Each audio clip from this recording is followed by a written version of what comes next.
మహారాష్ట్రలో మహాయుతి కూటమి ఘన విజయంతో నెక్స్ట్ సీఎం ఎవరన్న దానిపై సర్వత్రా ఆసక్తి నెలకొంది. ఇవాళ సీఎం షిండే తన నివాసంలో శివసేన పార్టీ ఎమ్మెల్యేలతో భేటీ కానున్నారు. ఇక డిప్యూటీ సీఎం అజిత్ పవార్ సైతం ఎన్సీపీ ఎమ్మెల్యేలతో సమావేశం నిర్వహించనున్నారు.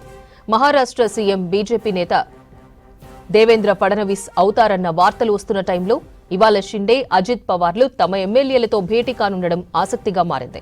ఇక 288 అసెంబ్లీ సీట్లున్న మహారాష్ట్రలో బీజేపీ 132 సీట్లు, షిండే శివసేన 57, అజిత్ పవార్ 41 స్థానాల్లో విజయం సాధించారు. ఇక మహారాష్ట్ర అసెంబ్లీలో మ్యాజిక్ ఫిగర్ 145 కాగా బీజేపీకి 132 సీట్లొచ్చాయి. మహావికాస్ అఘాడీ కూటమి బుజ్జగింపు రాజకీయాలను మహారాష్ట్ర ప్రజలు తిరస్కరించారన్నారు కేంద్ర మంత్రి పీయూష్ గోయల్.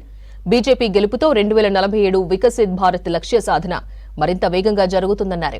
ప్రధాని మోదీ నేతృత్వంలో మహారాష్ట్రలో మహాయుతి కూటమి ఘన విజయం సాధించిందన్నారు. రాష్ట్ర అభివృద్ధి కోసం బీజేపీ ప్రభుత్వం కృషి చేస్తుందన్నారు కేంద్ర మంత్రి పీయూష్ గోయల్. जनता पार्टी और हमारे मित्र पक्ष महायुति ने एक प्रचंड विजय महाराष्ट्र के विधानसभा चुनाव में प्राप्त की है। ये विजय प्रधानमंत्री नरेंद्र मोदी जी के विकसित भारत 2047 के लक्ष्य को तेज गति देने के लिए, महाराष्ट्र के विकास को, प्रगति को और आगे बढ़ाने के लिए एक शुभ संदेश है। महाराष्ट्र की जनता ने कांग्रेस की महाविकास आघाड़ी की तुष्टीकरण की राजनीति, उनकी समाज को बांटने की राजनीति को पूरी तरीके से ठुकराया है।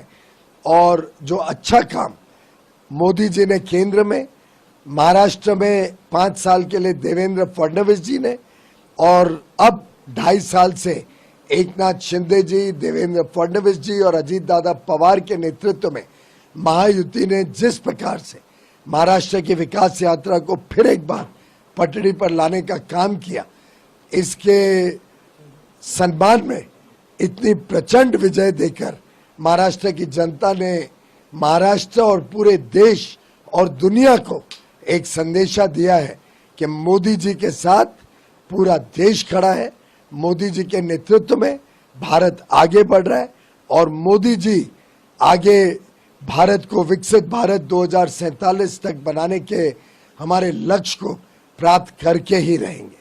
मैं बधाई देता हूं प्रधानमंत्री नरेंद्र मोदी जी को, मैं बधाई देता हूं हमारे गृह मंत्री माननीय अमित शाह जी को, राष्ट्रीय अध्यक्ष जगत प्रसाद नड्डा जी को और हमारे महाराष्ट्र के लोकप्रिय नेता देवेंद्र फडणवीस जी को, जिनके नेतृत्व में महाराष्ट्र में ये प्रचंड विजय भारतीय जनता पार्टी ने लगभग 90% स्ट्राइक रेट के साथ प्राप्त की है।